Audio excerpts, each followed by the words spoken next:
What if the Bible you know is missing entire books? What if the sacred text that billions follow around the world was deliberately stripped of its most dangerous revelations? Tonight, we're pulling back the curtain on one of history's most carefully guarded secrets. We're counting down the 10 most forbidden texts that were ripped from the Bible itself. My name is here because I believe truth shouldn't be locked away in dusty archives or buried beneath centuries of religious politics. And if you're here, if something drew you to click on this video, then you're ready to discover what they didn't want you to know. But before we dive into these banned books, I need you to understand something crucial. What you're about to learn isn't just ancient history. These forbidden texts contain revelations so disturbing, so revolutionary, that religious authorities have spent over 1,500 years making sure you never read them. Some describe Jesus' childhood in ways that would shock modern believers. Others reveal conversations between Christ and his disciples that were deemed too dangerous for public consumption. And one text we'll explore tonight was so threatening that possessing it was punishable by death. So let me ask you this. Have you ever wondered why your Bible has exactly 66 books? Who decided what made the cut and what got left out? That feeling you might have right now, that sense that there's more to the story, isn't paranoia. It's recognition. Because there were pages torn out, entire books erased, and tonight we're putting them back. If you're ready to uncover more hidden truths that challenge everything you thought you knew about Christianity and the Bible, hit that subscribe button and ring the notification bell, because what we're about to reveal is just the beginning of a much deeper mystery. The story begins in the 4th century, during a time when Christianity was transforming from a persecuted faith into the official religion of the Roman Empire. Emperor Constantine had legalized Christianity, but with that legitimacy came a problem. There were dozens of different Christian texts circulating throughout the empire. Some told stories of Jesus that contradicted each other. Others contained teachings that seemed to undermine the very foundations of organized religion. Something had to be done. The church needed uniformity, control, and a single authoritative version of Christian truth. So, in 325 AD, Constantine convened the Council of Nicaea. This wasn't just a religious gathering. This was a political event that would reshape Christianity forever. Bishops from across the empire gathered to decide not just what Christians should believe, but what they should be allowed to read. The process was brutal and methodical. Texts were examined, debated, voted on, and either accepted into what would become the official canon or cast out as heretical. But here's what they don't teach you in Sunday school. The decision about which books to include wasn't just based on theological purity or historical accuracy. It was about power. It was about creating a version of Christianity that could be controlled, managed, and used to unify an empire. The books that made it into your Bible weren't necessarily the most authentic or the most spiritually profound. They were the ones that supported the kind of institutional Christianity the Roman Empire needed. The books that didn't make it, the ones we're exploring tonight, were often the most mystical, the most challenging, and the most dangerous to established authority. These forbidden texts didn't just disappear quietly. They were actively hunted down and destroyed. Monasteries were raided. Libraries were burned. Anyone caught possessing these banned books faced imprisonment, exile, or death. It was one of history's most successful campaigns of censorship, and it worked so well that most Christians today don't even know these texts ever existed. But some survived. Hidden in caves, buried in desert sands, preserved in secret collections by brave scholars who risked everything to keep these dangerous truths alive. And what they reveal will challenge everything you think you know about Jesus, about Christianity, and about the Bible itself. Let's start our countdown with number 10, the Book of Jubilees. At first glance, the Book of Jubilees might seem harmless. It retells many of the same stories found in Genesis and Exodus. But look closer, and you'll discover why it was banned. This text doesn't just expand on biblical narratives. It completely reframes them in ways that threatened the early church's understanding of law, prophecy, and divine revelation. The Book of Jubilees claims to be a direct revelation given to Moses by an angel during his 40 days on Mount Sinai. But here's the problem for church authorities. This text presents a version of biblical history that's far more detailed and specific than anything in the canonical scriptures. It provides exact dates, explains mysteries that the Bible leaves unclear, and offers interpretations that sometimes contradict official church teaching. For example, Jubilees explains the Nephilim, those mysterious giants mentioned briefly in Genesis, in ways that would make most Sunday school teachers deeply uncomfortable. It describes fallen angels teaching humanity forbidden knowledge: astronomy, mathematics, warfare, seduction. The text suggests that much of human civilization was built on knowledge that was never meant for mortal minds. But perhaps most dangerously, Jubilees presents a calendar system that puts it at odds with both Jewish and Christian religious observances. This wasn't just an academic disagreement. If people started following the Jubilees calendar instead of the official church calendar, it would undermine the authority of religious institutions to control how and when people worshipped. The book was popular among early Christians. The Ethiopian Orthodox Church still considers it canonical today, but for the Roman Church, it was too dangerous, too independent, too likely to make people question official interpretations of Scripture. Coming in at number 9, we have the Shepherd of Hermas. This one might surprise you because the Shepherd of Hermas was actually included in some early versions of the New Testament. It was read in churches, quoted by church fathers, and considered by many to be divinely inspired. So why was it eventually banned? The Shepherd of Hermas is a series of visions received by a Christian named Hermas in Rome during the 2nd century. The visions come through two figures: an elderly woman representing the church, and a shepherd who represents the angel of repentance. Sounds orthodox enough, right? But the content of these visions challenged some of the most fundamental doctrines that the institutional church was trying to establish. First, the text suggests that there's a possibility of forgiveness for sins committed after baptism. This might not sound controversial today, but in the early church, many believed that serious sins committed after baptism were unforgivable. The Shepherd of Hermas offered hope for second chances, but it also undermined the church's ability to use the threat of eternal damnation as a tool for control. More dangerously, the visions in this text present Christianity as a much more mystical, personal experience than the institutional church was comfortable with. Hermas receives direct revelations from divine messengers. He's given prophetic visions about the future of the church and the fate of humanity. This kind of direct, unmediated spiritual experience was exactly what church authorities were trying to discourage. If everyone could receive visions like Hermas, if everyone could have direct spiritual experiences that bypassed church hierarchy, then what was the point of having priests, bishops, and popes?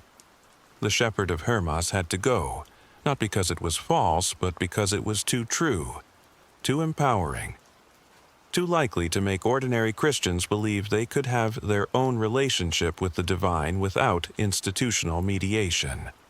Number 8 takes us into truly shocking territory with the Apocalypse of Peter. This text purports to be a revelation given directly to the Apostle Peter by Jesus Christ himself.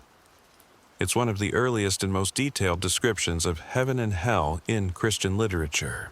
But the visions it contains were so graphic, so disturbing, and so different from later Christian theology that the church decided it was too dangerous for believers to read. The Apocalypse of Peter doesn't just mention hell in passing like the canonical Gospels do. It provides a guided tour, vivid, horrifying descriptions of the punishments awaiting different categories of sinners, blasphemers hanging by their tongues over eternal flames, women who adorned themselves for adultery suspended by their hair above boiling mire. The imagery is so intense that even medieval Christians, who weren't exactly squeamish about descriptions of damnation, found it excessive. But the heaven described in this text is equally problematic for Orthodox Christianity. Peter's vision of paradise includes elements that seem borrowed from Greek philosophy and mystery religions. The righteous aren't just sitting around praising God for eternity. They're actively involved in cosmic restoration, learning divine mysteries, and participating in the ongoing creation of reality itself. This wasn't the simple, controllable afterlife that the institutional church needed to promote. This was a complex, mystical vision that suggested salvation was just the beginning of an incredible spiritual journey. It implied that humans were capable of far more than church doctrine suggested, that we were meant for partnership with the divine, not just submission to it. The Apocalypse of Peter was popular among early Christians and was even considered for inclusion in the New Testament by some church fathers. But ultimately, its vision of the afterlife was too rich, too complex, and too empowering to ordinary believers. It had to be suppressed in favor of simpler, more manageable descriptions of heaven and hell. At number 7, we encounter the Book of Jasher. This one is particularly intriguing because the canonical Bible actually references it twice. In Joshua 10:13 and 2 Samuel 1:18, the scriptures specifically mention the Book of Jasher as a source for certain historical events. So, if the Bible itself cites this book as authoritative, why isn't it included in the canon? The Book of Jasher, whose name means Book of the Upright, claims to be a historical record of events from creation through the conquest of Canaan. But it doesn't just retell biblical stories. It expands on them in ways that reveal uncomfortable truths about biblical heroes and divine actions. For example, Jasher provides detailed accounts of the violence and warfare that the canonical Bible only hints at. It describes the conquest of Canaan not as a series of miraculous victories, but as brutal military campaigns involving tactics that would be considered war crimes today. It shows biblical heroes as complex, flawed human beings, rather than the sanitized saints of Sunday school lessons. But perhaps most problematically, Jasher attributes certain biblical events to natural causes rather than direct divine intervention. Plagues, famines, and military victories that the canonical Bible presents as miraculous are explained in Jasher as the result of human planning, natural phenomena, or political maneuvering. This naturalistic approach to biblical history was dangerous to a church that was trying to establish the supernatural authority of Scripture. If people started reading Jasher alongside the canonical books, they might begin to question which events were truly miraculous and which were simply the result of natural forces or human agency. The Book of Jasher had to be excluded, not because it was false, but because it was too honest, too willing to show the human side of biblical history, too likely to make readers think critically about the relationship between divine action and human responsibility. Moving to number 6, we dive into the controversial waters of the infancy Gospel of Thomas. If you think the canonical Gospel's brief mentions of Jesus' childhood leave you wanting more, you're not alone. Early Christians were intensely curious about what the Son of God was like as a child.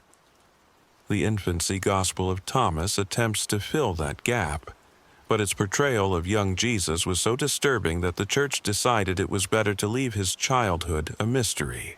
This text presents Jesus as a child prodigy with incredible supernatural powers, but without the wisdom or emotional maturity to use them responsibly. At age 5, Jesus shapes clay sparrows and brings them to life, But when another child destroys his mud dams, Jesus withers the boy's hand. When a teacher tries to correct his spelling, Jesus strikes him dead with a word. The child Jesus of this gospel is petulant, vindictive, and dangerous. He uses his divine power to settle playground disputes and punish anyone who annoys him. His parents are terrified of him. His teachers refuse to instruct him.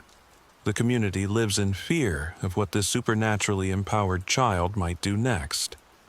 Why would early Christians write such stories about Jesus? Because they were grappling with a profound theological question. If Jesus was truly divine from birth, what was he like before he developed human wisdom and compassion? If he had access to unlimited power as a child, how did he learn to use it responsibly?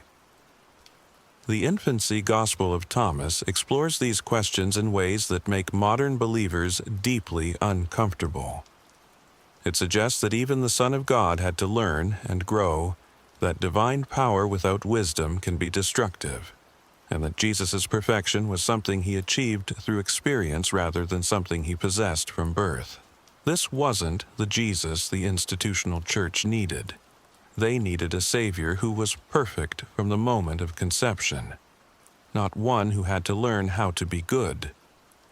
The Infancy Gospel of Thomas had to be suppressed because it made Jesus too human, too relatable, and too much like the rest of us who have to struggle toward maturity and wisdom. But we're just getting started.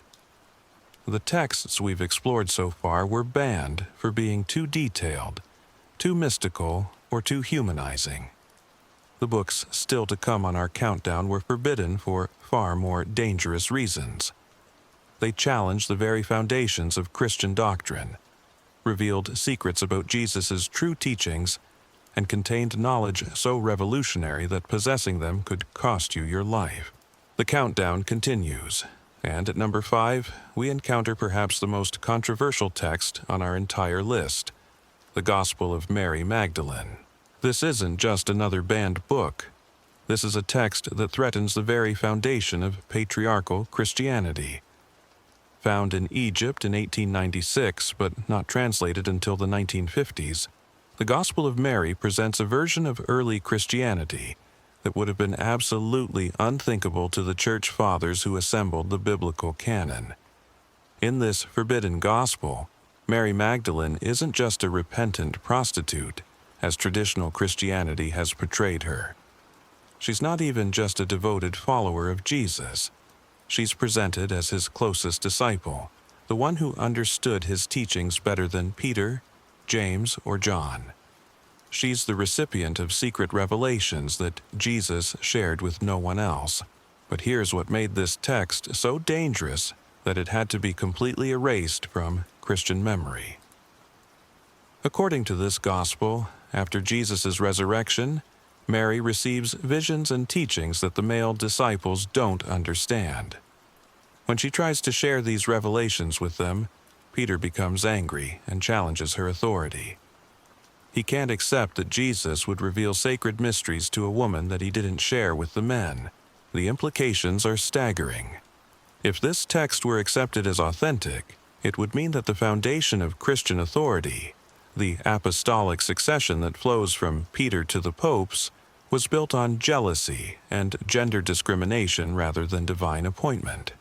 It would suggest that the most important Christian teachings might have been suppressed simply because they came through a woman. The Gospel of Mary doesn't just challenge male religious authority. It presents a completely different understanding of salvation itself. Instead of focusing on Jesus' death as payment for sin, this text emphasizes his teachings about the divine nature that exists within every human being. Salvation isn't something you receive from outside yourself. It's something you discover within yourself through gnosis, direct spiritual knowledge. This was Howard women, but because it suggests heretical, not just because it emped that ordinary believers didn't need priests, bishops, or institutional sacraments to achieve salvation. They needed only the courage to look within themselves and discover the divine spark that Jesus came to awaken, not to provide. For the Roman Church building its power structure on the idea that salvation comes only through official channels, the Gospel of Mary was more than dangerous. It was existential threat. It had to be not just banned, but forgotten entirely. Moving to number 4, we encounter the Gospel of Judas, a text so shocking that its very existence was denied for centuries. Imagine discovering that history's ultimate villain was actually history's greatest hero. That the man universally reviled as the worst traitor in human history was actually following Jesus' direct orders. That's exactly what the Gospel of Judas claims, and it's why this text was hunted down and destroyed with a ferocity that bordered on panic. This Gospel, written in the 3rd or 4th century but claiming to preserve much older traditions, presents Judas Iscariot not as a greedy betrayer, but as Jesus' most trusted disciple, the only one who truly understood the Master's mission. According to this text, Jesus specifically chose Judas to hand him over to the authorities because someone had to play that role for the crucifixion to occur. But the Gospel of Judas goes much further than simply rehabilitating history's most hated figure. It presents Jesus' teachings in ways that would have been absolutely incompatible with Orthodox Christianity. This isn't the Jesus of the canonical Gospels who speaks in parables about loving your enemies and turning the other cheek. This is a Jesus who reveals cosmic secrets about the true nature of reality itself. In this forbidden gospel, Jesus teaches Judas about multiple heavens, about divine beings called aeons, and about the true God who exists far above the creator deity of the Old Testament. The material world isn't God's good creation that was corrupted by human sin. It's a prison created by a false god to trap divine sparks of consciousness in physical bodies. This wasn't just different theology. This was Gnosticism, a spiritual philosophy that saw the physical world as inherently evil and the goal of spiritual life as escape from material existence entirely. If people accepted these teachings, they wouldn't just reject church authority. They would reject the entire premise that the physical world matters to God. The Gospel of Judas had to be destroyed, not just because it presented Judas as a hero, but because it presented a version of Christianity that was completely incompatible with the religion the Roman Empire needed. A religion that blessed marriage, family, social order, and imperial authority. The Gnostic Christianity of this text was too otherworldly, too focused on escape from physical reality, too likely to produce mystics and hermits rather than obedient citizens.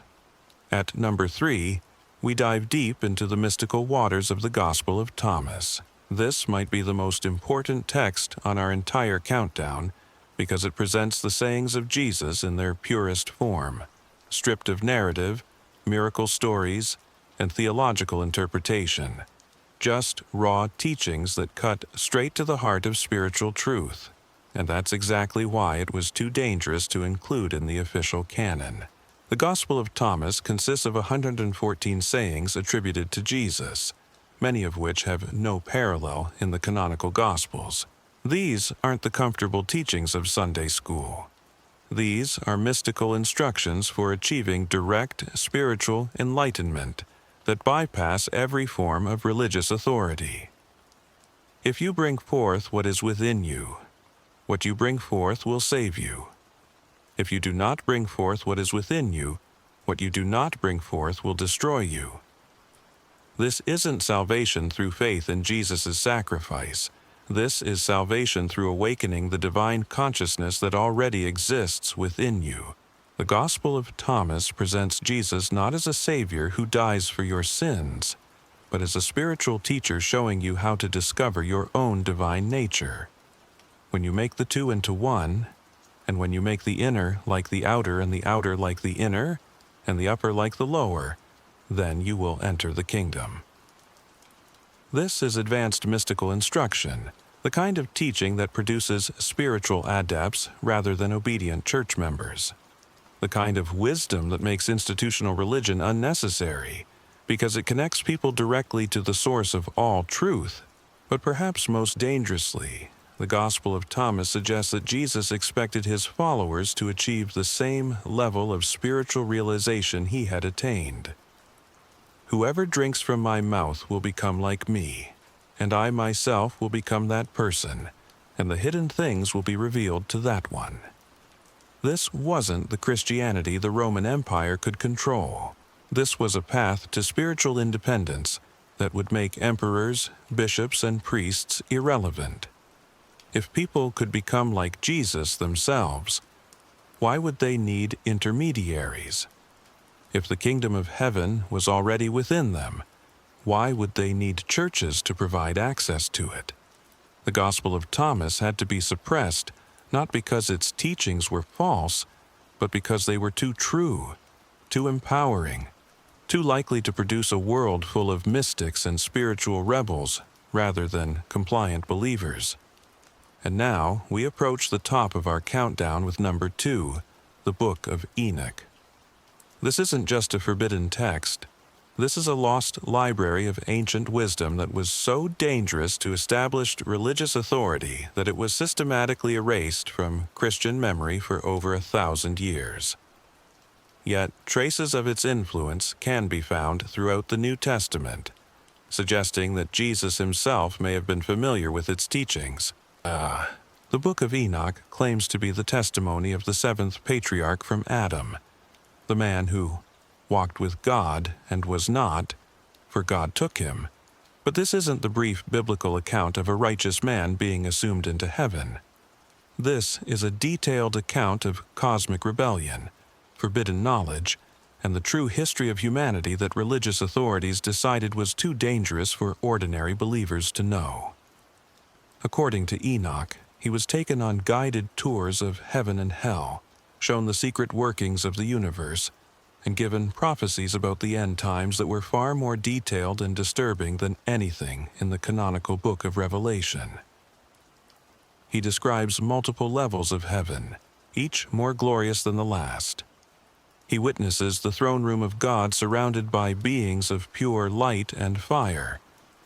But the most controversial part of Enoch's testimony concerns the Watchers, a group of angels who descended to earth and began mating with human women. Their offspring were the Nephilim, giants who corrupted the earth with violence and taught humanity forbidden arts. Warfare, cosmetics, astrology, metallurgy, and sorcery. This wasn't just ancient mythology. The Book of Enoch presents this as the true explanation for why the world became so corrupt that God had to destroy it with a flood. Human civilization itself was built on knowledge that was never meant for mortal minds, taught by rebellious angels who violated the boundaries between heaven and earth. The implications were staggering. If Enoch's account was true, then much of human culture, technology, and learning was fundamentally corrupted from its very origins. The arts and sciences that the Roman Empire celebrated as achievements of human reason were actually fruits of cosmic rebellion. But Enoch doesn't just diagnose the problem, he provides the solution. Detailed prophecies about a coming Son of Man who would judge the wicked, vindicate the righteous, and establish God's kingdom on earth. These prophecies influenced Jewish expectations of the Messiah, and can be clearly seen reflected in Jesus' own teachings about the end times. The Book of Enoch was quoted in the New Testament. Jesus himself used language and concepts that appear nowhere else except in Enochic literature. Early church fathers like Tertullian considered it scripture. Yet, by the 4th century, it had been completely removed from the biblical canon and banned from Christian reading. Why? Because it presented a version of cosmic history that was too complex, too mystical, and too empowering to ordinary believers. If people accepted Enoch's testimony, they would understand that the spiritual war between good and evil was far more intense and immediate than church authorities wanted them to know.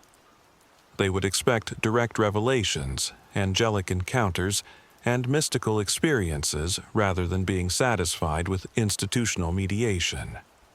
The Book of Enoch had to be forgotten because it made Christianity too exciting, too supernatural, and too likely to produce visionaries rather than obedient church members. But now we've reached the moment you've been waiting for. The text that was so dangerous, so revolutionary, so threatening to everything the institutional church represented, that possessing it wasn't just illegal, it was punishable by death. The number one most forbidden text from the Bible is. But before I reveal it, I need you to understand something. What I'm about to share with you isn't just historical curiosity. This text contains teachings that could fundamentally change how you understand Christianity, spirituality, and your own relationship with the divine. It's a revelation that was considered so dangerous that the most powerful religious institution in human history spent centuries hunting down every copy and executing anyone who refused to surrender it. Are you ready to discover what they were so afraid of? Are you prepared to learn why this single text was considered more dangerous than all the others combined? The answer will shock you, challenge everything you've been taught, and reveal why some truths are too powerful for institutions to control. The secret Gospel of Mark. This is the text that was so explosive, so fundamentally threatening to Christian orthodoxy, that church authorities didn't just ban it. They denied it ever existed. They created an elaborate cover story to explain away any evidence of its existence. And when that failed, they resorted to assassination and book burning on a scale that makes the destruction of the Library of Alexandria look like a small accident.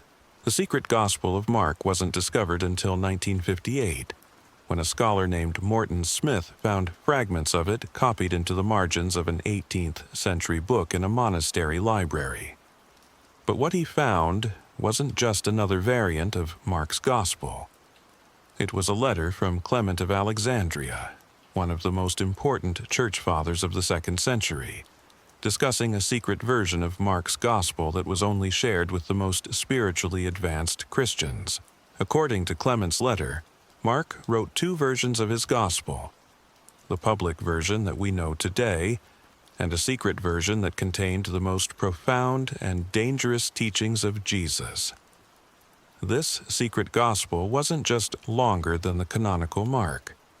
It contained stories and teachings that would have completely transformed Christianity if they had been widely known. The fragments that survive describe Jesus performing what can only be called initiation rituals. Secret ceremonies conducted at night, involving baptism, spiritual awakening, and the transmission of hidden knowledge. One passage describes a young man who comes to Jesus wearing only a linen cloth, who is then instructed in the mysteries of the kingdom of God. This wasn't the simple, accessible Christianity that the Roman Church was promoting. This was mystery religion. This was spiritual instruction that suggested Jesus had an inner circle of students who received teachings far more advanced than the parables shared with the crowds. It implied that there were levels of Christian understanding, grades of spiritual development, and secret knowledge that was only shared with those who had proven themselves ready to receive it. But the most dangerous aspect of the secret Gospel of Mark wasn't what it revealed about Jesus' teaching methods.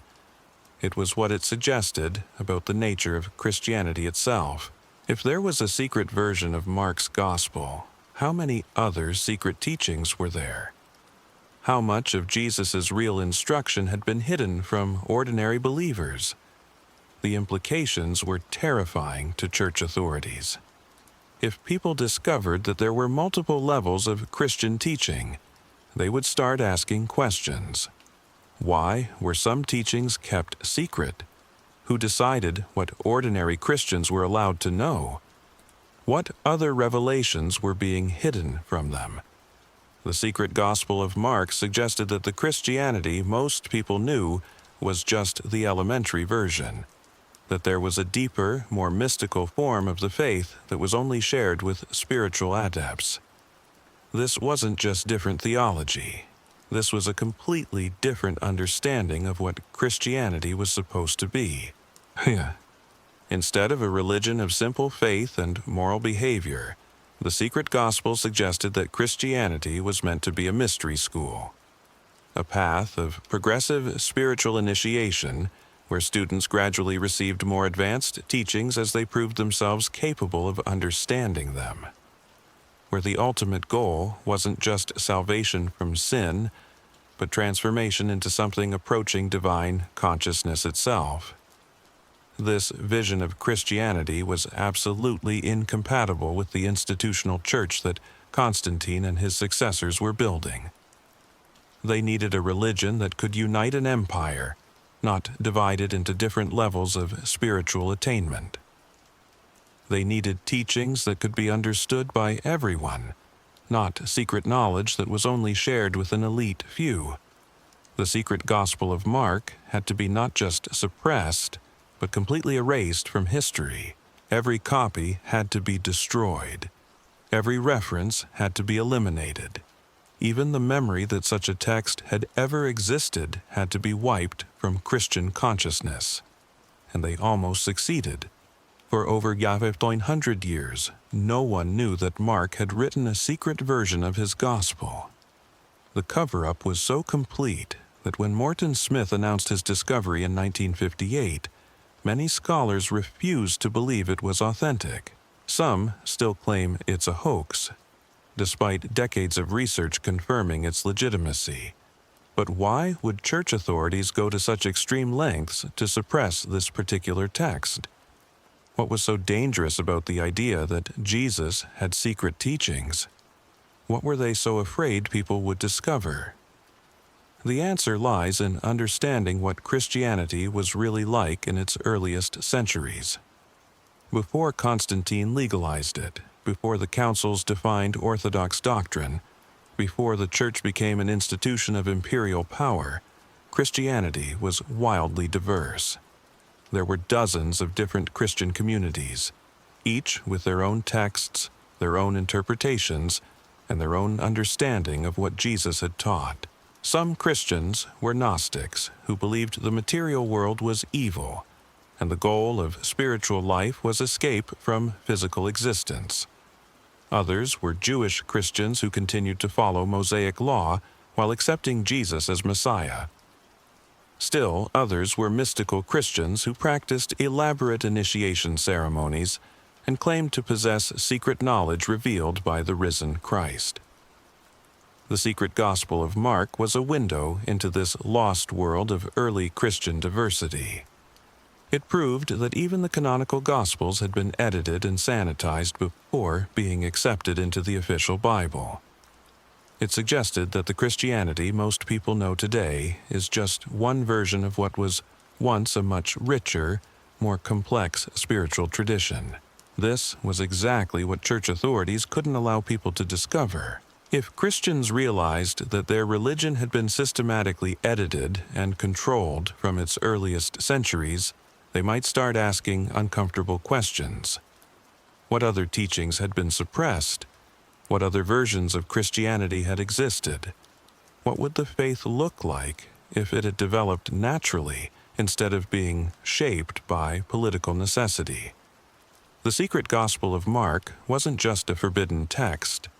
It was evidence of a massive historical cover-up that had been going on for over a millennium. Proof that the Christianity practiced in churches around the world was not the Christianity that Jesus actually taught, but a carefully constructed version designed to serve the needs of political and religious institutions. And that's why possessing this text wasn't just illegal, it was treasonous, because it revealed that the entire foundation of institutional Christianity was built on suppression, editing, and the systematic destruction of inconvenient truths.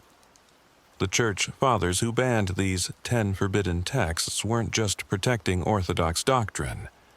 They were protecting their own power. They were ensuring that no one would discover how much of Christianity's original message had been lost, hidden, or deliberately destroyed. But here's the question that should haunt every believer. If these texts were so dangerous that they had to be erased from history, what truths were they preserving? If the early church was so afraid of what people might learn from reading them, What does that tell us about the version of Christianity we've been given instead? These forbidden texts didn't disappear because they were false. They were suppressed because they were true, too revealing, too likely to make people think for themselves instead of accepting institutional interpretation. The Book of Jubilees revealed that biblical history was more complex than official versions suggested. The Shepherd of Hermas showed that ordinary Christians could receive direct revelations from God. The Apocalypse of Peter painted pictures of heaven and hell that were too vivid and empowering for institutional comfort. The Book of Jasher provided naturalistic explanations for biblical miracles. The infancy Gospel of Thomas showed Jesus learning and growing like any human child. The Gospel of Mary Magdalene revealed that women had been spiritual leaders in the earliest Christian communities. The Gospel of Judas suggested that the crucifixion was a cosmic plan rather than a simple betrayal. The Gospel of Thomas presented Jesus as a mystical teacher showing people how to discover their own divine nature. The Book of Enoch revealed a universe filled with angels, demons, and spiritual warfare far more intense than most Christians imagine. And the secret Gospel of Mark proved that even the canonical Gospels had been edited and sanitized before being included in the official Bible. Each of these texts was banned for the same fundamental reason. They made Christianity too exciting, too mystical, too empowering to ordinary believers. They suggested that the relationship between humanity and the divine was far more direct, immediate, and transformative than institutional religion could allow. But what if they hadn't been suppressed? What if these forbidden texts had remained part of Christian tradition?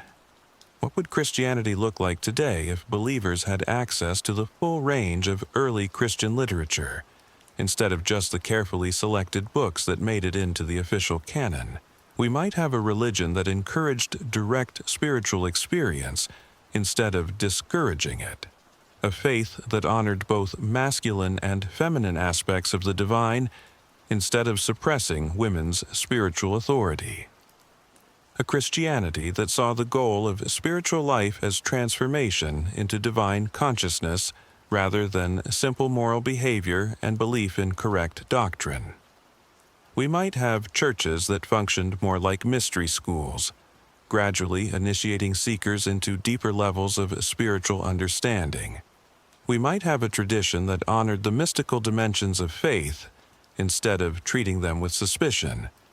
We might have a Christianity that empowered individuals to discover truth for themselves instead of requiring them to accept institutional interpretation. But that's not the Christianity we inherited. The Christianity that survived the imperial councils and medieval persecution campaigns was the version that could be controlled, managed, and used to serve political purposes. The mystical, empowering, transformative aspects of the faith were systematically eliminated in favor of a religion that produced obedient citizens rather than spiritual rebels.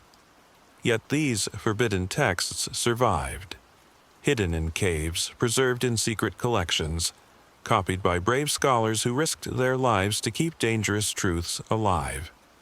They survived because truth has a way of refusing to stay buried.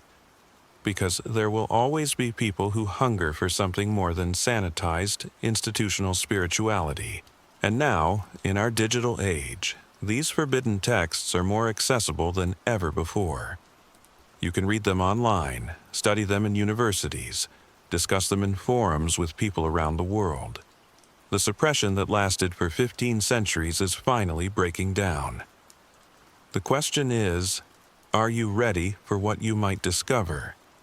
Are you prepared to encounter versions of Christianity that challenge everything you've been taught? Are you willing to explore spiritual territories that church authorities spent centuries trying to keep off limits? Because once you start reading these forbidden texts, once you begin to understand how much of early Christian tradition was suppressed and hidden, you can never go back to seeing institutional Christianity the same way again. You'll always know that there's more to the story than what you've been told. you'll always wonder what other truths might be waiting to be rediscovered. The 10 most forbidden texts from the Bible aren't just historical curiosities. They're invitations to explore dimensions of faith that most Christians never even know existed. They're windows into a lost world of spiritual possibility that was deliberately hidden from view. The choice is yours. You can continue accepting the edited, sanitized version of Christianity that survived the imperial councils. Or you can venture into the forbidden territories that church authorities were so desperate to keep hidden. But I warn you, once you taste the forbidden fruit of these suppressed texts, once you glimpse the Christianity that might have been, you'll never be satisfied with the institutional version again. You'll join the ranks of those who know that the real spiritual adventure begins exactly where official religion says it's too dangerous to go. The forbidden texts are calling. The hidden truths are waiting. The only question that remains is whether you have the courage to answer. The forbidden texts we've explored tonight aren't just ancient manuscripts gathering dust in forgotten libraries. They represent something far more significant. They are evidence of a systematic campaign to control not just what Christians believe, but what they're even allowed to think about. Think about this for a moment. Every single text we've examined was once considered sacred by substantial Christian communities. The Book of Jubilees was quoted as scripture by early church fathers. The Shepherd of Hermas was read in Sunday services alongside what we now call the New Testament. The Gospel of Thomas may preserve sayings of Jesus that are older and more authentic than anything in the canonical Gospels. Yet all of them were ultimately branded as heretical, dangerous, forbidden. Why? Not because they were proven false, but because they were inconvenient. Because they painted pictures of Christianity that couldn't be controlled by imperial institutions. Because they empowered ordinary believers in ways that threatened religious hierarchies.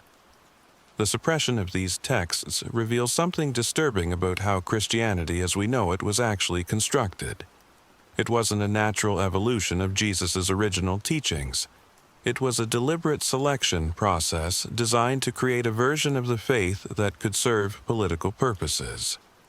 A Christianity that would unify an empire rather than challenge it. A religion that would produce obedient citizens rather than mystical rebels. But here's what the suppressors couldn't eliminate completely: the human hunger for authentic spiritual experience.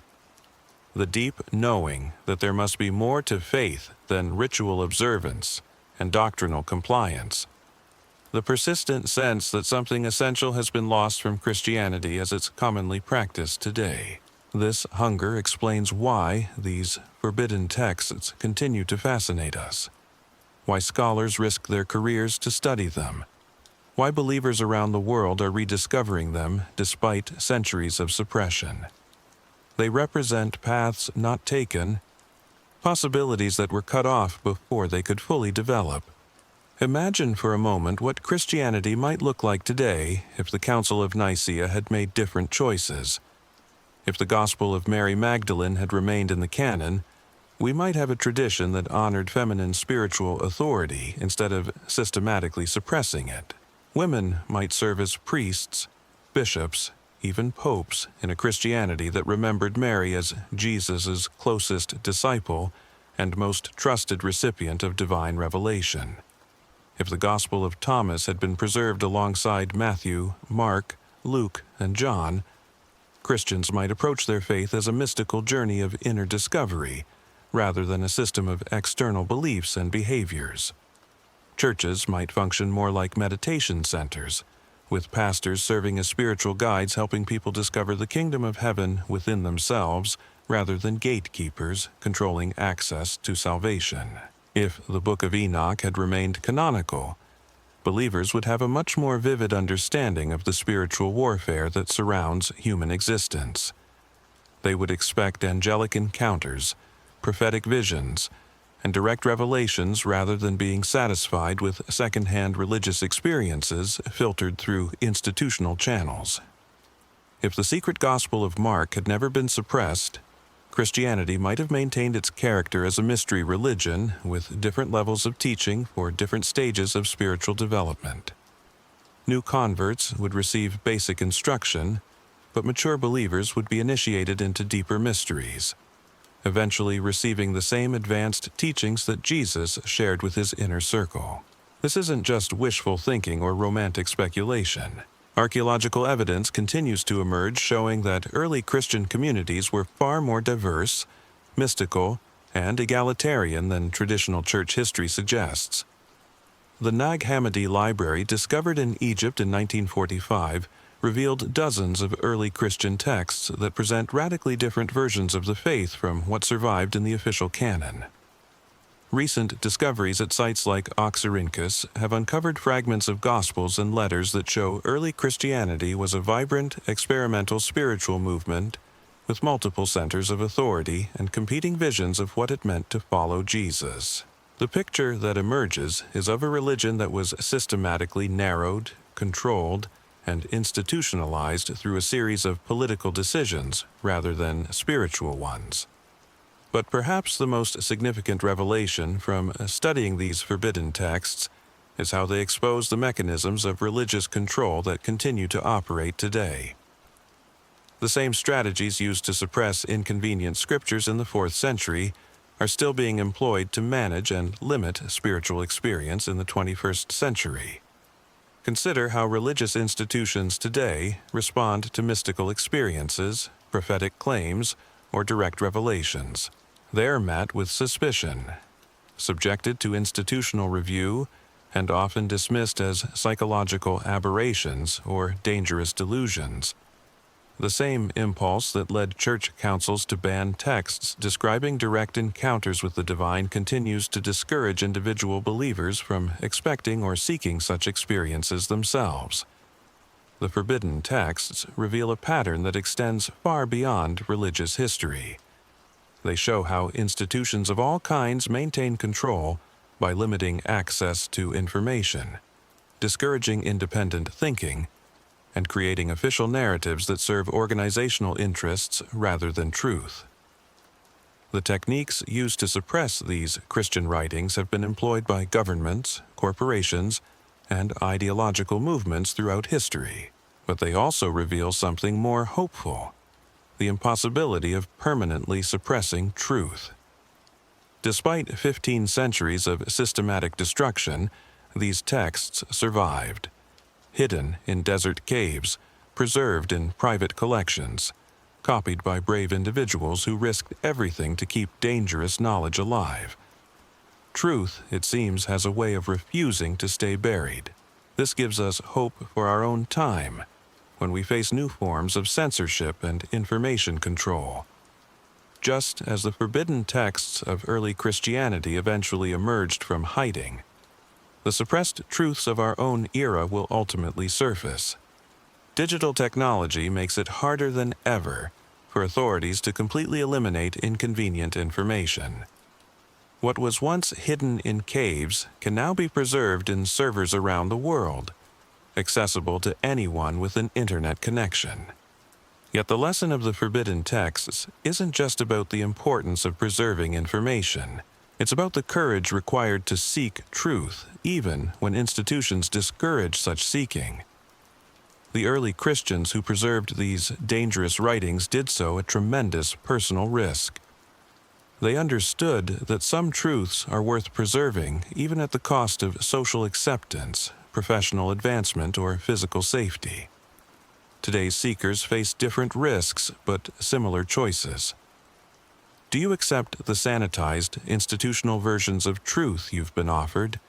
Or do you have the courage to explore territories that authorities have marked as dangerous? Do you trust official interpretations of reality? Or do you insist on examining the evidence for yourself?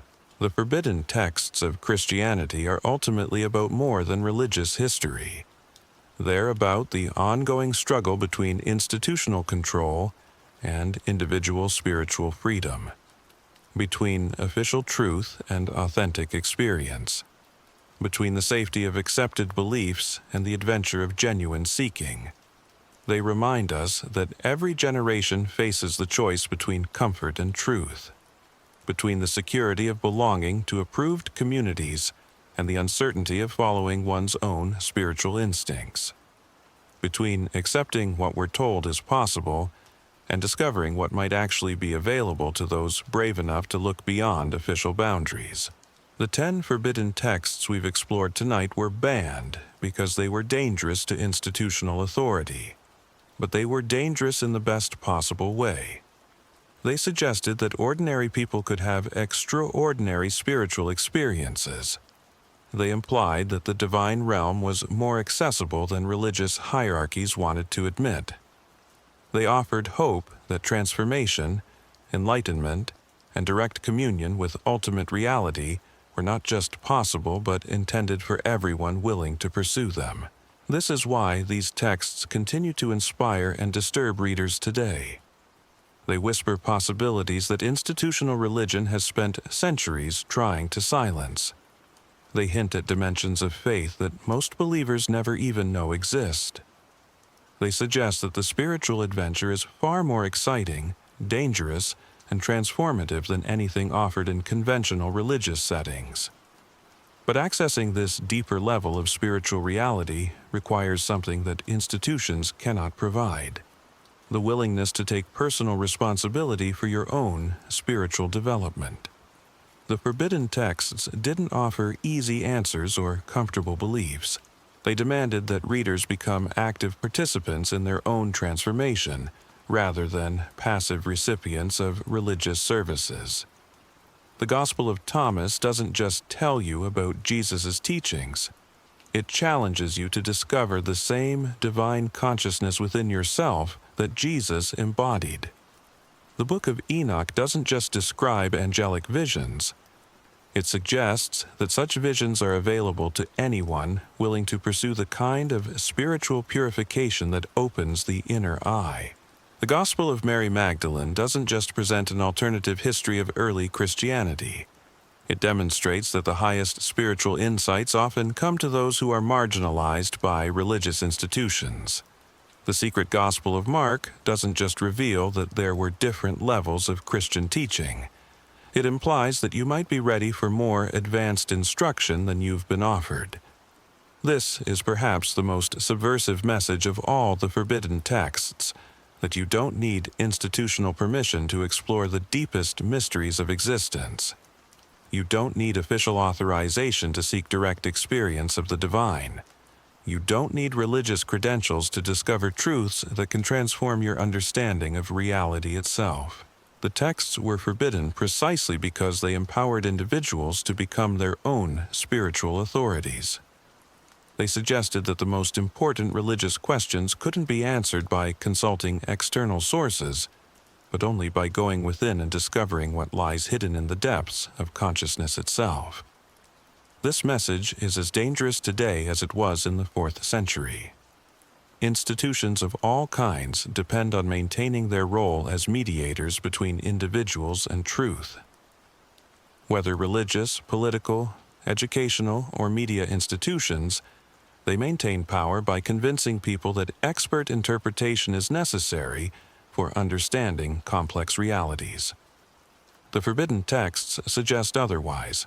They imply that the most important truths are directly accessible to anyone willing to do the inner work necessary to perceive them. They hint that consciousness itself might be capable of receiving information through channels that bypass institutional filters entirely. This doesn't mean that all institutions are evil, or that external learning is worthless. It means that institutional knowledge should supplement rather than replace direct experience. That external authorities should guide rather than control individual seeking. That the goal of genuine education is to produce independent thinkers rather than dependent followers. The forbidden texts of Christianity offer a vision of what religion could be if it served truth rather than power, if it encouraged exploration rather than conformity, if it trusted individuals to handle dangerous knowledge rather than protecting them from it.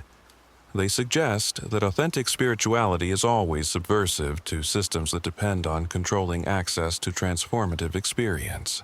But they also reveal why such systems work so hard to suppress authentic spirituality. Because once people discover that they can access truth directly, they become much harder to control through fear, guilt, or manipulation. Once they experience genuine transformation, they are no longer satisfied with ritual substitutes or theoretical explanations. The forbidden texts were banned because they had the power to create spiritual revolutionaries, people who had tasted authentic transcendence and could no longer be convinced that institutional mediation was necessary or sufficient. People who had discovered their own divine nature and could no longer be made to feel fundamentally unworthy or dependent on external salvation. This is why studying these texts is still dangerous today. Not because they contain information that could harm you, but because they contain information that could free you. And freedom is always dangerous to systems that depend on voluntary servitude. The choice facing readers of the forbidden texts is the same choice that has faced seekers in every generation. Do you want safety or truth? Do you want comfort or transformation? Do you want to belong to approved communities or to discover what lies beyond the boundaries they've established? These aren't easy choices. The path of authentic seeking has always been lonely, uncertain, and full of risks. It requires giving up the security of accepted beliefs and venturing into territories where there are no guarantees except the promise of genuine discovery. But for those with the courage to make this journey, the forbidden texts offer something that institutional religion rarely provides: the possibility of actually finding what you're looking for. Not just information about the divine, but direct encounter with divine reality itself. Not just beliefs about transformation, but the experience of being fundamentally changed by contact with truth that transcends all human categories and limitations. The 10 forbidden texts we've explored tonight are ultimately invitations to embark on this deeper spiritual adventure. They're maps pointing toward territories that institutional authorities have marked as off-limits. They're testimonies from earlier explorers who discovered that the spiritual realm is far more vast, accessible, and transformative than official religion suggests. The question that remains is whether you're ready to accept their invitation, whether you have the courage to explore what lies beyond the comfortable boundaries of conventional faith, whether you're willing to risk everything familiar for the possibility of discovering something genuinely extraordinary. Because that's what the forbidden texts ultimately promise. Not just different information about religion, but access to dimensions of reality that most people never even know exist. Not just alternative interpretations of Scripture, but direct experience of the consciousness from which all Scriptures emerge. The door is open. The path is marked. The only question is whether you're ready to walk through territories that religious authorities have spent 15 centuries trying to keep hidden from view. The forbidden texts are calling. The hidden dimensions of faith are waiting to be explored. The only thing standing between you and these deeper realities is the willingness to move beyond the safety of approved beliefs into the wild territory of authentic spiritual seeking. Are you ready to discover what they were so afraid you would find? The journey into forbidden knowledge has only just begun, because these 10 texts are just the beginning of what was hidden from the official biblical canon. There are dozens more Gospels, letters, and revelations that were suppressed, destroyed, or lost to history. Entire libraries of early Christian wisdom that could transform how we understand not just Christianity, but the nature of consciousness, reality, and human potential itself. And that's exactly what we'll be exploring in our next investigation.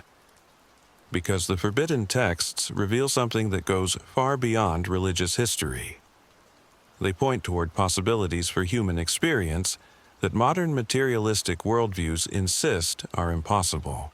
They suggest that consciousness itself might be capable of accessing information, energy, and dimensions of reality that conventional science hasn't even begun to explore. The rabbit hole goes deeper than you can imagine. And if you're ready to follow it all the way down, make sure you're subscribed and have notifications turned on. Because what we're about to uncover next will challenge not just your understanding of ancient history, but your entire concept of what it means to be human in a universe far more mysterious and meaningful than you've been taught to believe. The forbidden knowledge is waiting. The question is whether you're ready to handle what you're about to discover. The implications of discovering these forbidden texts extend far beyond academic curiosity or religious controversy. They force us to confront fundamental questions about the nature of spiritual authority, the process of revelation, and the relationship between institutional power and authentic truth. Consider this sobering reality. Every text we've examined tonight was once considered sacred by significant Christian communities. These weren't fringe documents written by isolated heretics. They were mainstream Christian literature, read in churches, quoted by respected leaders, and treated as divinely inspired by millions of believers across the ancient world. Yet, within a few centuries, all of them had been systematically eliminated from Christian consciousness. Their very existence was erased from official history. Believers who had grown up hearing these texts read as Scripture were told they had never been authentic. Communities that had built their spiritual practices around these teachings were declared heretical. This wasn't a gradual process of natural selection where the strongest texts survived. This was deliberate institutional engineering, a coordinated campaign to reshape Christianity according to imperial needs rather than spiritual authenticity. The texts that survived weren't necessarily the most accurate, the most inspiring, or the most transformative. They were the most controllable. Think about what this means for how we understand religious truth today. If the biblical canon was assembled through political calculation rather than divine guidance, what does that tell us about the texts that were included? If books were excluded not for being false but for being inconvenient, how can we trust the process that determined what we call sacred scripture? These questions become even more disturbing when we examine the methods used to enforce this new orthodoxy. It wasn't enough to simply declare certain texts heretical. Church authorities launched systematic campaigns to hunt down and destroy every copy they could find. Monasteries were raided, libraries were burned, and scholars who possessed forbidden texts faced imprisonment, exile, or execution. The violence used to suppress these writings reveals just how threatened institutional authorities felt by their continued existence. They understood that these texts contained ideas powerful enough to undermine the very foundations of organized Christianity. Knowledge dangerous enough to topple the carefully constructed edifice of imperial religion. But perhaps most significantly, the suppression campaign reveals a fundamental lack of confidence in the official version of Christianity they were promoting. If the canonical scriptures truly contained all the spiritual truth believers needed, why were church authorities so terrified of alternative texts? If orthodox doctrine was genuinely superior to heretical teachings, why not let them compete in the marketplace of ideas? The answer is uncomfortable, but unavoidable. The institutional Christianity that emerged from the imperial councils knew it couldn't survive honest comparison with the mystical, empowering, and transformative versions of the faith preserved in the forbidden texts. It could only maintain dominance through censorship, suppression, and the systematic elimination of spiritual alternatives. This pattern of control through information restriction didn't end with the ancient church. Throughout Christian history, religious authorities have consistently fought to limit believers' access to texts, ideas, and experiences that might challenge institutional authority.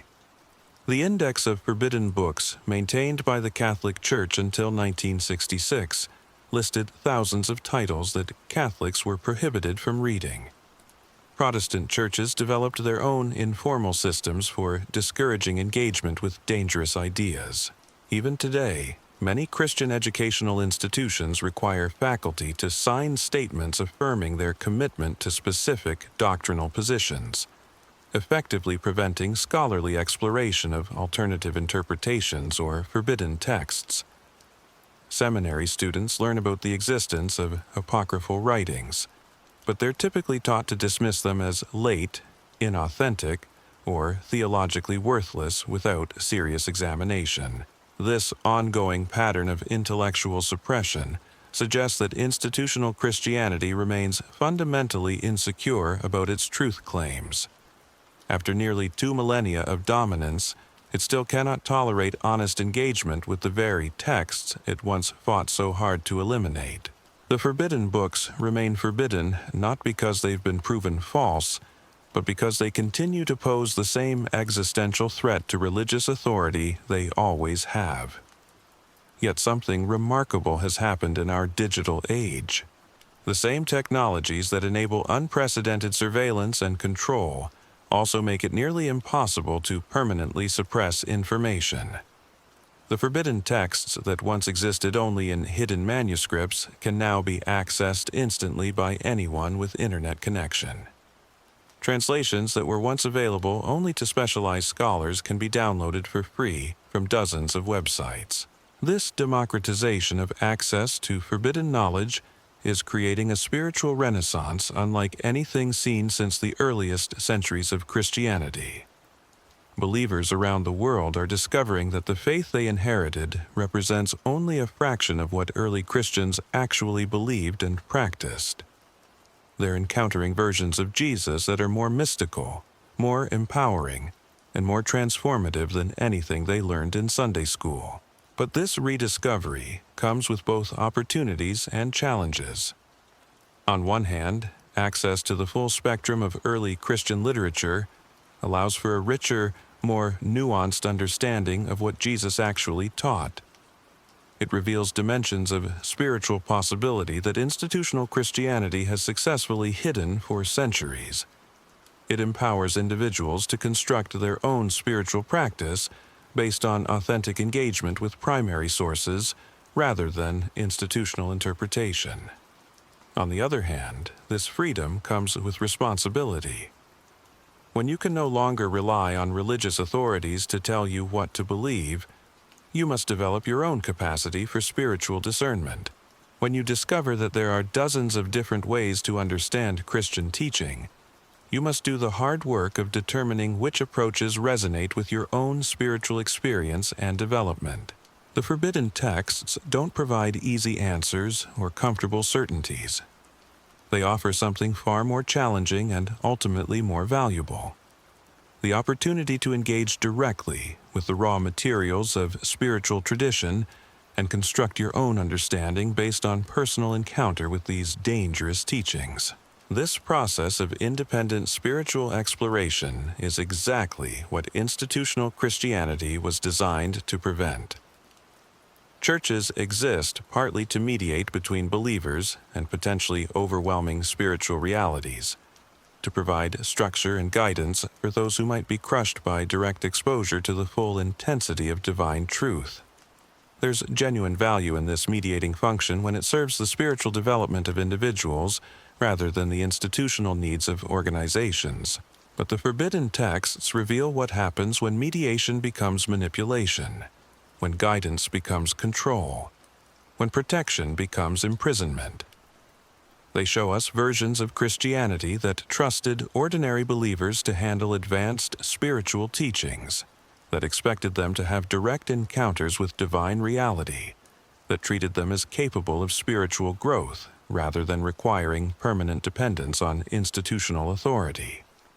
The question facing modern Christians is whether they want to remain in the protective custody of institutional interpretation or risk the uncertainties of direct engagement with the full spectrum of early Christian literature. whether they're satisfied with the sanitized spirituality of conventional churches, or hungry for the raw, unfiltered encounter with divine reality that the forbidden texts make possible.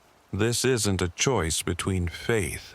It's a choice between different approaches to spiritual development, and doubt between orthodoxy and heresy, between tradition and innovation, between receiving truth secondhand through institutional channels or seeking it firsthand through personal exploration of primary sources, between accepting the limitations that religious authorities insist are necessary for spiritual safety or pushing beyond those boundaries to discover what might actually be possible for human consciousness. The forbidden texts suggest that the second path, while more dangerous, leads to far more significant spiritual transformation. They present accounts of individuals who achieved levels of consciousness that conventional Christianity insists are either impossible or reserved for a tiny spiritual elite. They describe practices and experiences that could revolutionize how we understand the relationship between human and divine nature.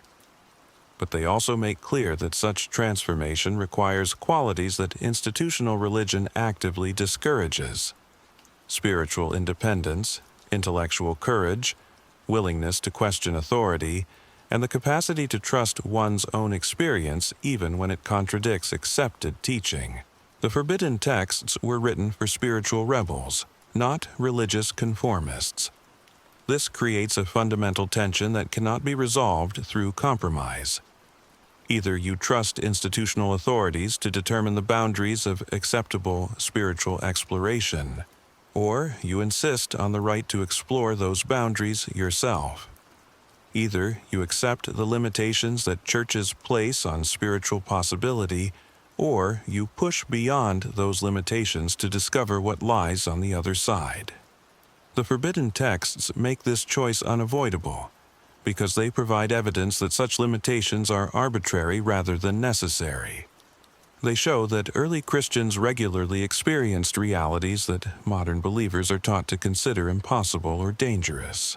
They prove that the spiritual landscape is far vaster, more accessible, and more transformative than institutional Christianity wants people to know. Yet, engaging with these texts requires acknowledging that spiritual exploration always involves risk. The church authorities who banned them weren't entirely wrong about their dangerous potential. These writings can shatter comfortable beliefs, undermine social conformity, and lead people into territories where conventional religious guidance becomes irrelevant. They can also produce the kind of spiritual transformation that makes ordinary institutional religion seem pale and lifeless by comparison.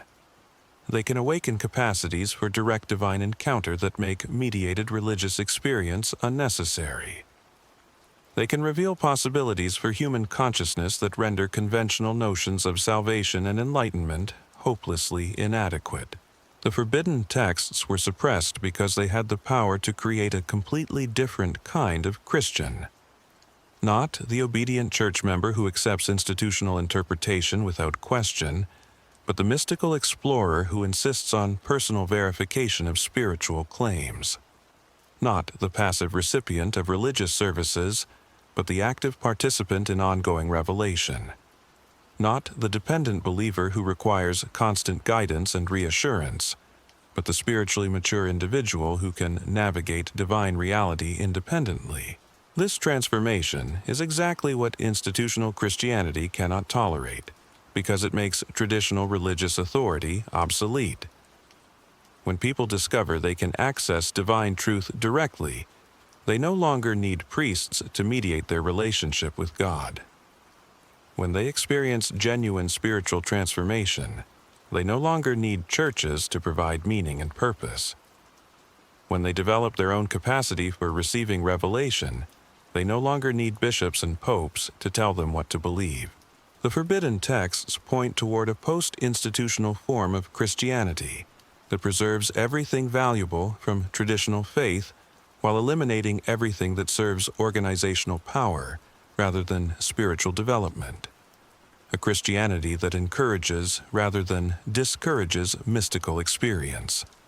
that honors rather than suppresses the feminine dimensions of divine reality, that treats spiritual authority as something earned through transformation rather than inherited through institutional position. This vision of what Christianity could become is simultaneously inspiring and terrifying. Inspiring because it suggests that authentic spiritual life is far more exciting and transformative than most people realize. Terrifying because it requires abandoning the security of accepted beliefs and institutional belonging in favor of the uncertainty of independent spiritual exploration. The forbidden texts don't make this choice easier. They make it unavoidable. Once you've glimpsed the Christianity that might have been, you can never be entirely satisfied with the version that survived the imperial councils. Once you've tasted the forbidden fruit of suppressed spiritual knowledge, you'll always hunger for more than institutional religion can provide. But they also provide the resources necessary for constructing alternatives to conventional Christianity.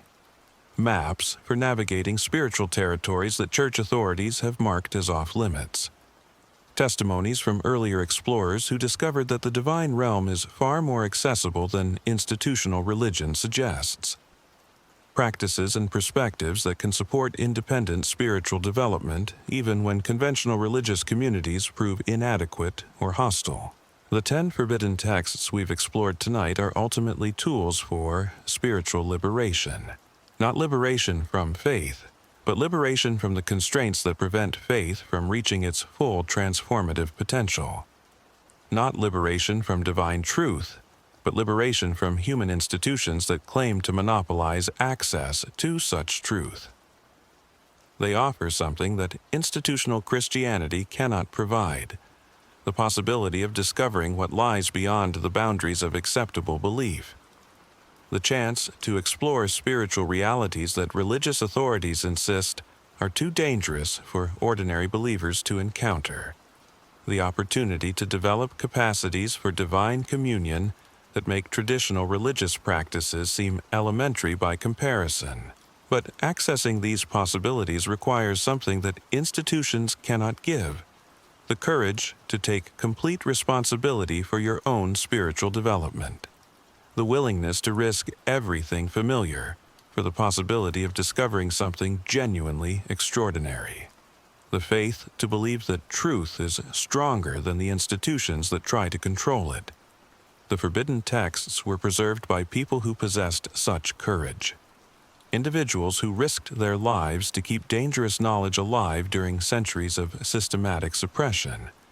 They understood that some truths are too important to let die, even when preserving them means accepting exile from religious communities and conventional society. Today's spiritual seekers face different risks but similar choices. Do you have the courage to explore territories that religious authorities continue to mark as dangerous? Are you willing to risk spiritual isolation for the possibility of authentic transformation? Can you trust your own capacity for spiritual discernment enough to venture beyond the safe boundaries of institutional interpretation? These questions cannot be answered theoretically. They require practical decision about how you're going to approach your own spiritual development.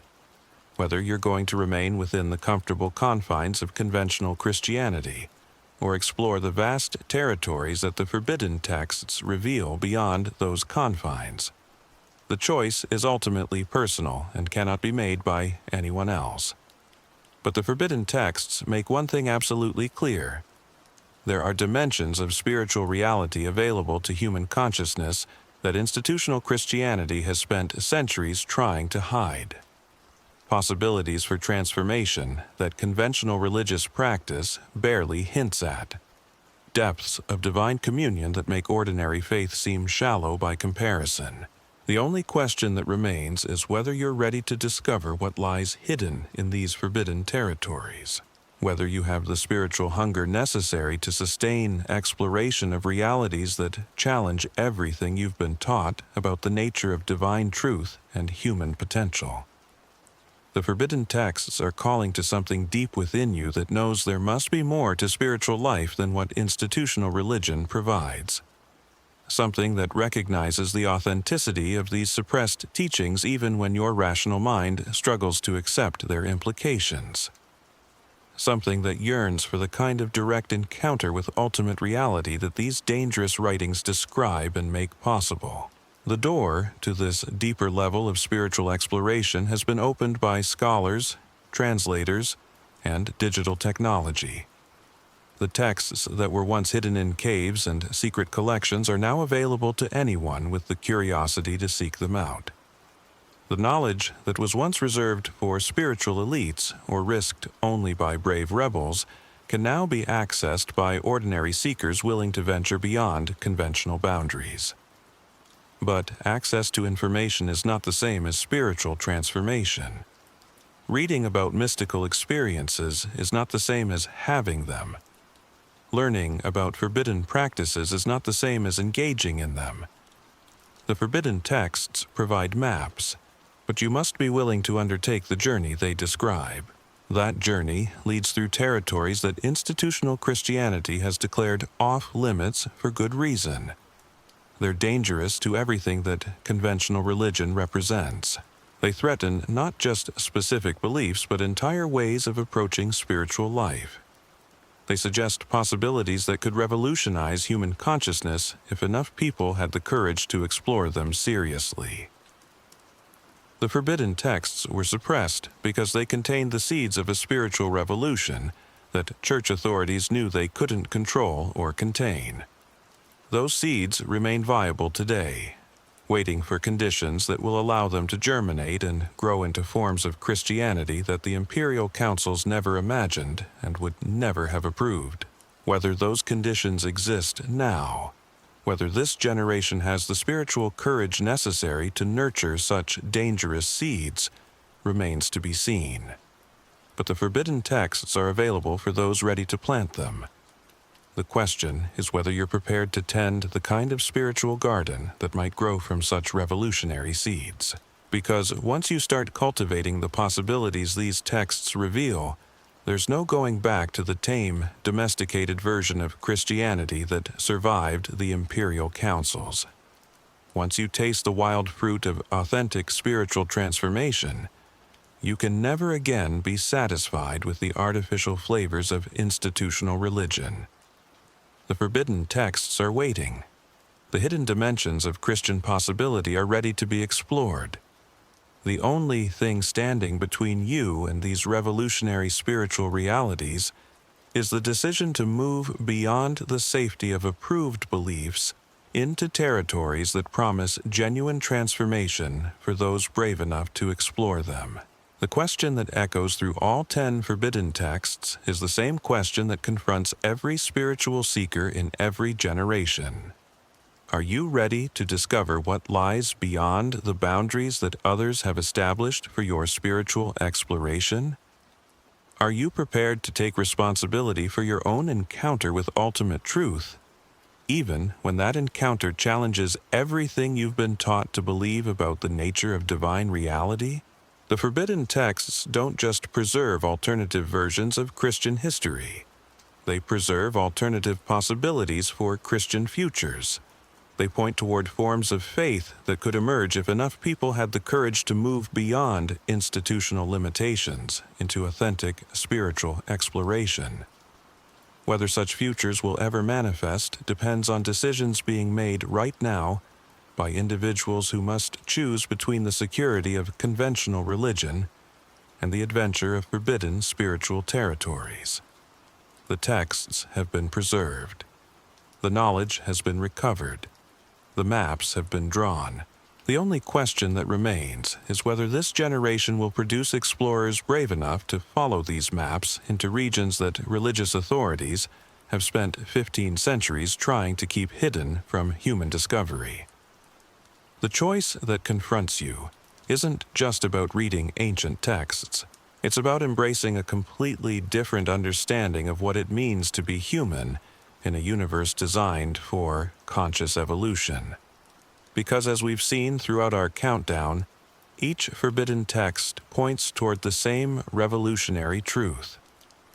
that the boundaries between human and divine consciousness are far more permeable than institutional religion ever wanted you to discover. This isn't just theological speculation. This is practical spiritual science. The mystics described in these banned books weren't experiencing hallucinations or psychological delusions.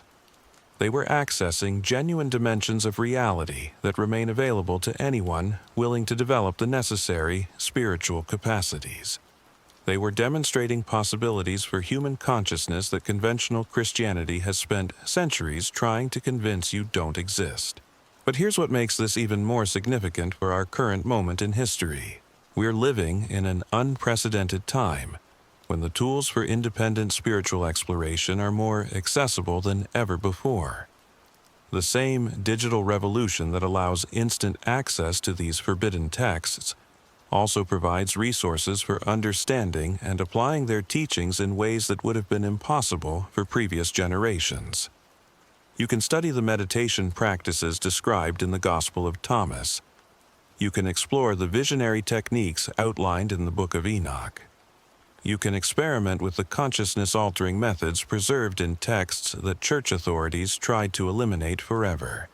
You have access to spiritual technologies that were once available only to the most advanced mystics in history. Yet, with this unprecedented access comes unprecedented responsibility. Because these texts weren't just preserved to satisfy historical curiosity. They were kept alive by people who understood that they contained practical instructions for spiritual transformation that would be needed by future generations. Instructions that could only be fully understood and applied when humanity had developed sufficient intellectual sophistication and individual autonomy to handle dangerous spiritual knowledge responsibly. That time has arrived. For the first time in over 15 centuries, conditions exist that could allow the suppressed dimensions of Christianity to emerge from hiding and flourish in the open. But only if enough people have the courage to embrace the implications of what these forbidden texts reveal about human potential and divine accessibility. Consider what's already happening as more people discover these hidden teachings. Ancient practices like contemplative prayer, mystical meditation, and visionary seeking are being rediscovered and adapted for contemporary spiritual exploration. Communities are forming around direct experience rather than institutional doctrine. Individuals are developing capacities for spiritual discernment that make traditional religious authority increasingly irrelevant. This isn't happening through organized movements or institutional reformation. It's emerging organically as people encounter the forbidden texts and recognize the authenticity of the experiences they describe. It's growing through networks of seekers who understand that genuine spiritual development requires resources that conventional Christianity simply cannot provide. But this emergence of post-institutional spirituality also faces the same opposition that the original forbidden texts encountered. Religious authorities who sense their relevance diminishing. Academic institutions that prefer safely historical approaches to dangerously practical ones. Cultural forces that are more comfortable with spirituality as private consolation than as transformative reality. The difference is that suppression tactics that worked in the 4th century are far less effective in the digital age. Information cannot be completely eliminated. Communities of practice cannot be entirely scattered. The awakening of human consciousness to its own divine potential cannot be permanently prevented through external control. Yet internal resistance remains the greatest obstacle to accessing the possibilities these texts reveal. The psychological comfort of accepting limitations that others have established for your spiritual development. The social security of remaining within approved boundaries rather than exploring dangerous territories. The intellectual convenience of letting institutional authorities determine what's possible rather than investigating for yourself. These internal barriers are often more effective than external suppression because they operate through consent rather than coercion. You choose to limit your spiritual exploration because venturing beyond familiar boundaries feels risky, uncertain, potentially isolating. You accept institutional interpretations because developing your own capacity for spiritual discernment requires effort and responsibility that you might prefer to avoid. But the forbidden texts make clear that spiritual transformation always requires moving beyond such psychological comfort zones. Every authentic mystic described in these banned writings had to abandon the security of conventional religious practice in favor of direct encounter with realities that challenged everything they thought they knew about themselves and the universe. They had to develop tolerance for uncertainty, capacity for independent discernment, and willingness to trust their own spiritual experience even when it contradicted accepted teaching. They had to become comfortable with being misunderstood, marginalized, or even persecuted by religious communities that couldn't comprehend the realities they had accessed. This is still the price of authentic spiritual development. The forbidden texts don't just preserve alternative historical information. They provide training manuals for developing the psychological qualities necessary for independent spiritual exploration. They show you what becomes possible when you stop accepting other people's limitations on your consciousness and start investigating the boundaries for yourself. The practices they describe aren't just ancient curiosities. They're proven methods for expanding awareness beyond conventional constraints. The experiences they document aren't just historical anomalies. They're reproducible results available to anyone willing to apply the necessary spiritual disciplines with sufficient persistence and sincerity. But perhaps most importantly, the vision they present isn't just a nostalgic fantasy about what early Christianity might have been. It's a practical blueprint for what spirituality could become if enough people had the courage to move beyond institutional dependencies into authentic, self-directed spiritual development. This future Christianity wouldn't abandon everything valuable from traditional faith. It would preserve and enhance whatever genuinely serves spiritual growth, while eliminating everything that exists primarily to maintain institutional control. It would honor the mystical core that the forbidden texts reveal, while adapting ancient practices for contemporary conditions and consciousness. Imagine churches that function like spiritual laboratories, where people gather to share discoveries from their own direct encounters with divine reality, where pastors serve as experienced guides rather than authoritative interpreters, where the goal isn't conformity to established doctrine, but collaborative exploration of possibilities that no single individual could discover alone. Imagine Christian communities that expect members to have visionary experiences, prophetic insights, and miraculous encounters rather than being satisfied with second-hand accounts of such phenomena, where spiritual gifts are cultivated rather than controlled, where the boundary between ordinary and extraordinary consciousness is regularly transcended rather than carefully maintained. Imagine a form of Christianity that trusts human beings to handle advanced spiritual teachings rather than protecting them from potentially overwhelming divine truth, that encourages rather than discourages direct relationship with ultimate reality, that sees spiritual maturity as the capacity for independent divine communion rather than faithful adherence to institutional guidance. This isn't utopian speculation. This is the practical outcome of taking the forbidden texts seriously as instruction manuals rather than just historical documents, of applying their teachings systematically rather than just studying them academically, of trusting their claims about human potential rather than dismissing them as ancient superstition. The transformation they describe isn't reserved for a spiritual elite or limited to exceptional individuals. It's presented as the natural result of applying proven methods with sufficient dedication over adequate time. The consciousness they reveal isn't foreign to human nature. It's the original condition that institutional religion has taught us to forget we ever possessed. Recovering this original spiritual capacity requires more than intellectual understanding of forbidden teachings. It requires practical engagement with the disciplines they prescribe, regular meditation on the mysteries they reveal, systematic cultivation of the qualities they identify as necessary for advanced spiritual development. Most importantly, it requires community with others who are undertaking similar exploration.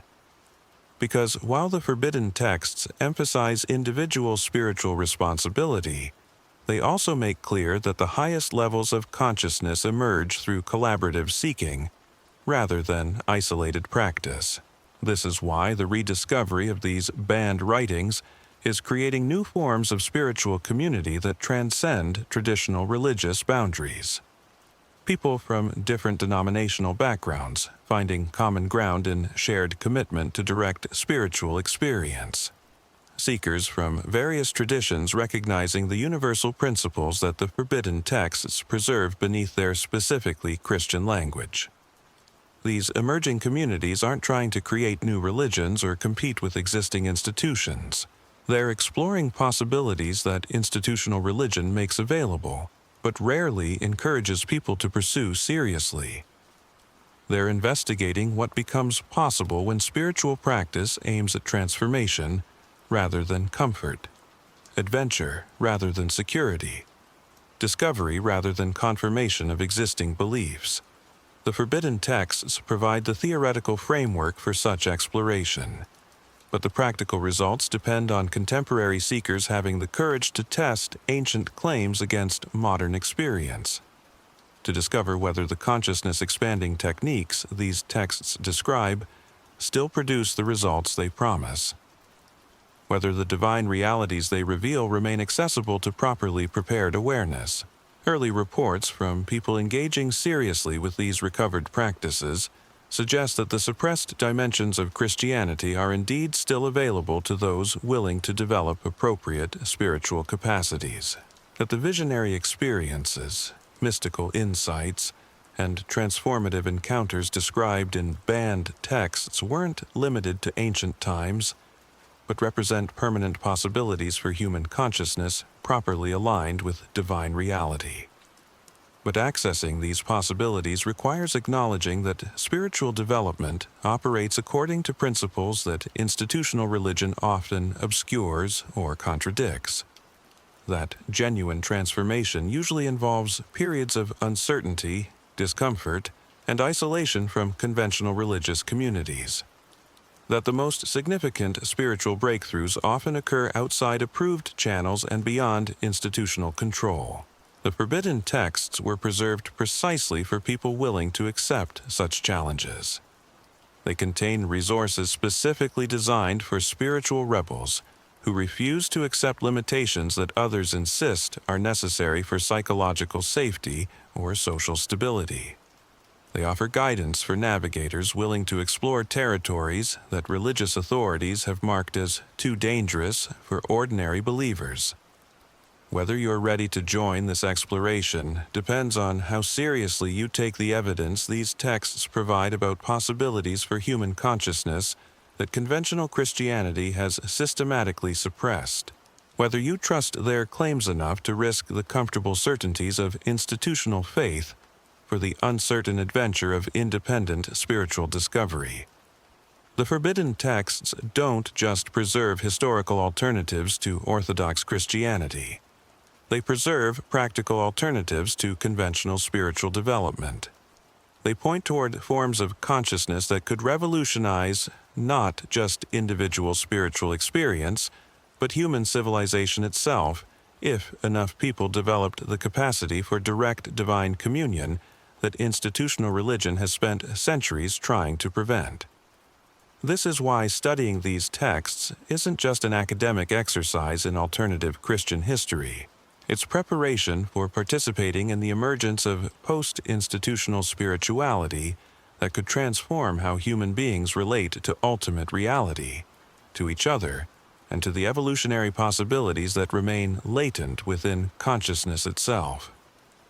The seeds of this transformation are already sprouting wherever people encounter the forbidden texts with genuine spiritual hunger rather than merely intellectual curiosity, where they approach these dangerous teachings as practical instructions rather than just historical artifacts, where they trust the evidence these texts provide about human potential enough to risk everything familiar for the possibility of discovering what lies beyond conventional boundaries. But the full flowering of this transformation depends on factors that extend far beyond individual spiritual development. It requires cultural conditions that support, rather than suppress, independent spiritual exploration. Educational systems that encourage, rather than discourage, direct investigation of consciousness. Social structures that honor, rather than marginalize, those who develop capacities for transcendent experience. Some of these conditions are beginning to emerge through the same technological and social changes that have made the forbidden texts accessible to contemporary seekers. But others require conscious cultivation by people who understand that spiritual transformation inevitably creates social transformation as well, as the forbidden texts make clear that individual enlightenment was never meant to be an end in itself. The consciousness they describe naturally expresses itself through service to the evolutionary development of human civilization. The divine communion they reveal spontaneously generates compassion for all beings, trapped in limitations they haven't yet learned to transcend. This is why the suppression of these texts wasn't just an attack on alternative Christian doctrine. It was an assault on human evolutionary potential itself. By preventing people from accessing instruction in advanced consciousness development, institutional authorities delayed the emergence of forms of awareness that could have transformed civilization centuries earlier. But evolutionary delays aren't evolutionary defeats. The possibilities for consciousness that the forbidden texts describe remain as available now as they ever were. The spiritual technologies they preserve are as effective in the 21st century as they were in the 3rd. The divine realities they reveal are as accessible to contemporary seekers as they were to ancient mystics. What has changed is the context in which such possibilities can be explored. We live in an era when individual spiritual autonomy is more culturally acceptable than at any previous time in history, when resources for consciousness development are more widely available, when communities of practice can form and flourish without institutional permission or oversight. These conditions create unprecedented opportunities for testing whether the claims made in forbidden texts about human spiritual potential can be verified through contemporary experience, whether the consciousness-expanding practices they describe still produce the transformative results they promise, whether the divine dimensions of reality they reveal remain accessible to properly prepared awareness. The only way to answer such questions is through practical experimentation rather than theoretical speculation, through systematic application of ancient techniques rather than academic analysis of historical documents, through personal investigation of possibilities that institutional religion insists are either impossible or too dangerous for ordinary consciousness to explore safely. This kind of spiritual research requires qualities that conventional education doesn't typically develop: tolerance for uncertainty, capacity for independent discernment, willingness to trust direct experience over accepted authority, courage to explore territories that others have marked as off-limits. But it also promises discoveries that conventional spirituality cannot provide: direct access to dimensions of reality that most people never even know exist, development of capacities for consciousness that transform every aspect of human experience, participation in evolutionary processes that extend far beyond individual spiritual development. The forbidden texts were preserved by people who understood that such discoveries represent humanity's true spiritual heritage: knowledge of possibilities that belong to human consciousness by birthright rather than institutional privilege.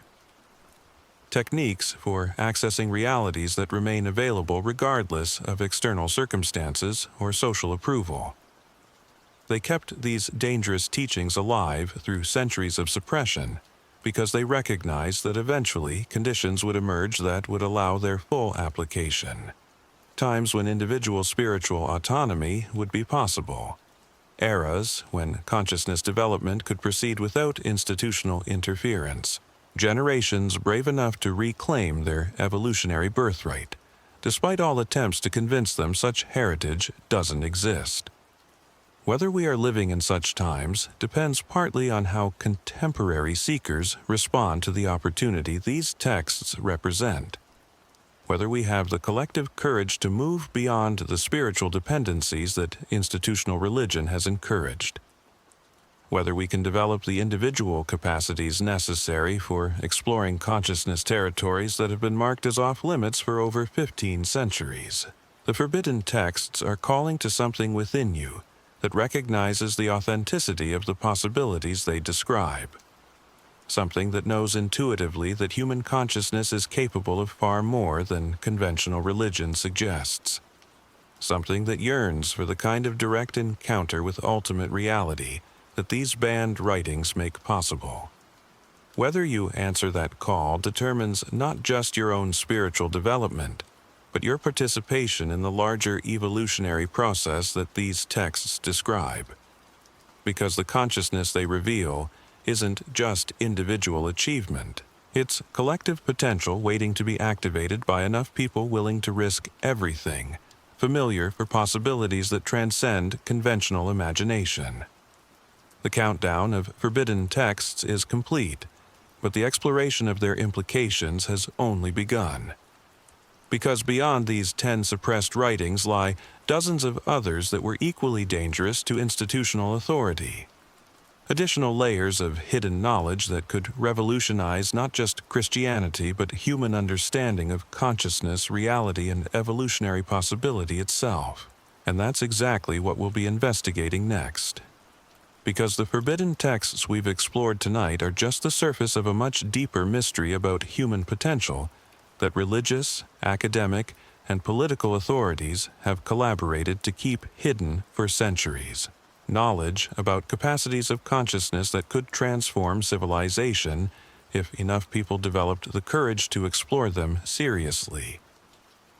The rabbit hole goes deeper than most people can imagine. And if you're ready to follow it all the way down, make sure you're subscribed and have notifications turned on. Because what we're about to uncover next will challenge not just your understanding of religious history, but your entire concept of what human consciousness is capable of achieving when freed from institutional limitations and artificial boundaries. The forbidden knowledge is waiting for those brave enough to claim it. The question is whether you're ready to handle the responsibilities that come with such dangerous wisdom. Because once you start developing the capacities these texts describe, there's no going back to the comfortable ignorance of conventional spirituality. The door to advanced consciousness development has been opened by the rediscovery of these suppressed teachings. The maps for navigating transcendent realities have been preserved despite centuries of systematic destruction. The only question that remains is whether this generation will produce explorers courageous enough to venture into territories that promise transformation beyond anything institutional religion has ever dared to offer. The forbidden texts have revealed their secrets. Now it's time to discover whether you have what it takes to apply their teachings to your own consciousness development. Whether you're prepared to join the ranks of those who refuse to accept limitations that others insist are necessary for spiritual safety. The adventure in consciousness that these texts make possible is calling.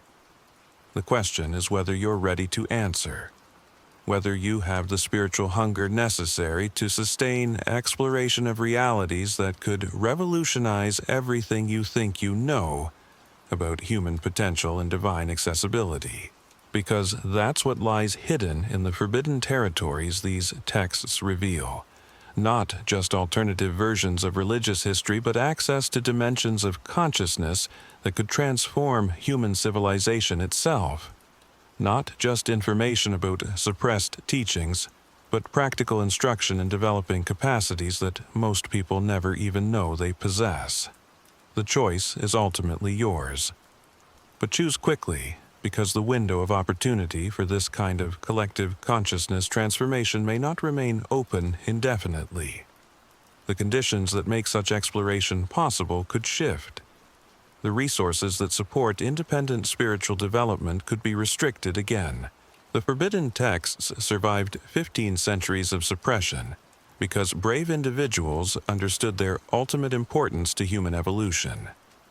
Whether their preservation will prove worthwhile depends on contemporary seekers having the courage to apply their teachings rather than just study them academically. The transformation they promise is waiting. The consciousness they describe is available. The evolutionary leap they represent is possible. But only if enough people are willing to move beyond the safety of conventional spirituality into the dangerous territories where authentic transcendence becomes not just possible, but inevitable. The forbidden texts have done their part by surviving systematic attempts at elimination. Now, it's your turn to do yours by having the courage to explore what they reveal about possibilities for human consciousness that no institution can ever again successfully suppress. So, there you have it. 10 forbidden texts that religious authorities spent 15 centuries trying to erase from human memory. 10 windows into a Christianity so mystical, so empowering, so dangerous to institutional power that possessing them was once punishable by death. But here's what strikes me most about this entire investigation. These weren't fringe documents written by isolated heretics.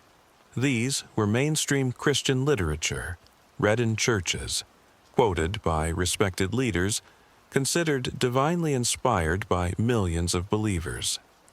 Yet, within just a few centuries, all trace of them had been systematically eliminated from official Christianity. The question that should haunt every believer is this: if these texts contained such dangerous truths that they had to be completely erased from history, what